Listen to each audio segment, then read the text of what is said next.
Hello, everybody.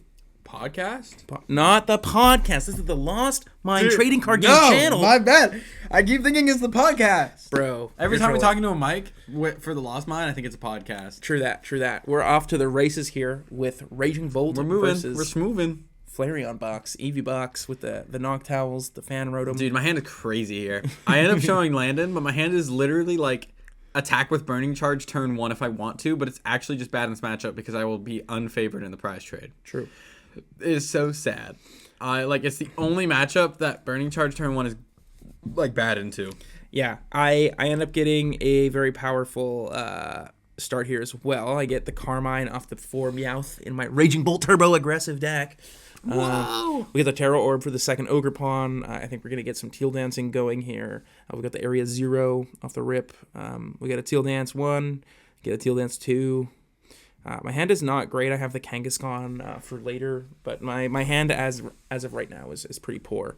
But that's okay. Lucas gets the gas on his side of things. It hurt my soul to not be able to attack with this. But to not be able to attack with Flareon this turn, but it's just bad. Oh, Lucas tries to cheat again. Yeah, I tried to Pokepad for a Terapagos. Like I'm tripping. I'm saying get this guy out of the booth again. I'm geeked 2 videos out. in a row. I'm geeked out, man. Like I was geeking. That's crazy. Not 2 videos in a row. Yeah, There's two. I had to get you out of the booth on the last game. There's 2 videos posted between these. What the helly? Yeah, because I have both profiles. Oh, true. He's tripping. We're in like the content verse up here. I'm confusion. Yeah, we've filmed all of the deck profiles you're gonna see for these last 2 gameplay videos, and both gameplay videos, and both audio recordings for both gameplay videos in the same day. Woohoo! So it's kind of confusing, but yeah, that's okay. And while we're recording this, we're still posting the last batch of stuff. We're locked in on the content, guys. Like tomorrow, I think we're not lying. Tomorrow in my time, which is February 12th, I think we're posting Lucario. Oh. Let's talk about this game, though. We should talk about this game. You go Fan Rotom, I kind of just like for Hoot. I do bench lock myself here. Kind of. But I just have a Terra Eevee in hand, and if he knocks out my Eevee, I can just bench the Eevee that you can evolve in 1 turn if it's in the active spot, and just promote and you get the Latias down, so. I decided not to attach this to Eevee here because I think it's just better to have this threat of Clefairy. And it ends up being really good that I set this up. Len's yawning, so now I'm yawning. I have absolutely nothing here. I think I just end up having to go attach.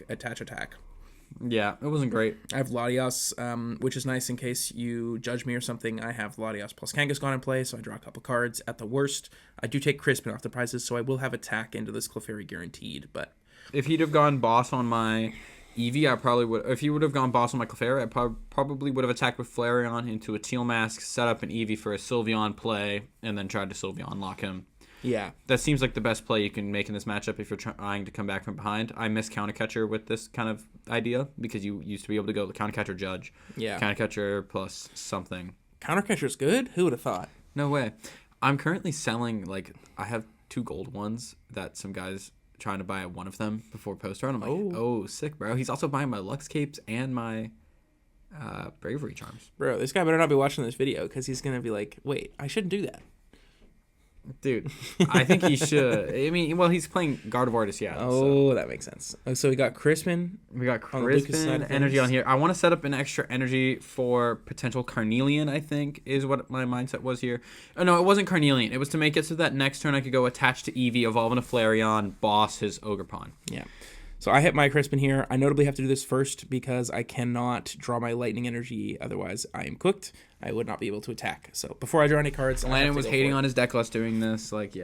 Yeah, I do want to add 4th Lightning back to this. I think he may be tripping, but I think he may be locked in also. Yeah. He may be geeked or locked. I don't know. If you try to Crispin multiple times, you can start running out of targets for Crispin. Yeah, I mean, my thought process when I was changing the deck up by a few cards from what you sent me was you would use the attack twice and then you would Bloodman.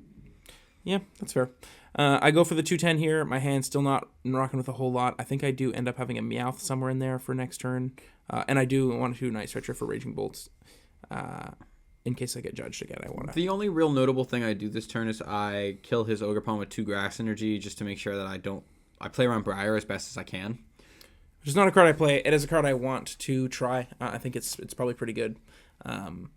But other than that, I kind of just made a very straightforward play. Yeah, this matchup is it's pretty tough for the Raging Bolt deck. He's dancing about. I am dancing about. We were indeed jamming while recording these videos. What song was this? This wasn't Vamp Anthem. I don't know. We were listening. It was like a Yeet song or some sort of lovely trap music for my ears. Lovely trap music. Yes, indeed.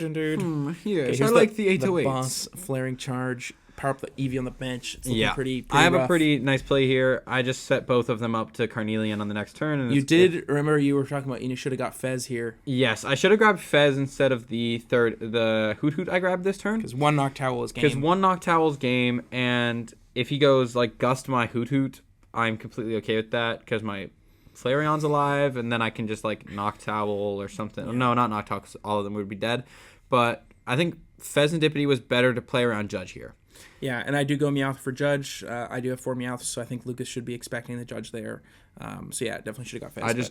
I just forgot that Bolt played Judge. Genuinely forgot I was playing Judge. No. It's kind of I haven't decided on if I like the word or not. No, it's kind of fun. It's kind of annoying, but it's like kind of fun. It's kind of fun. Yeah, it's pretty Sigma.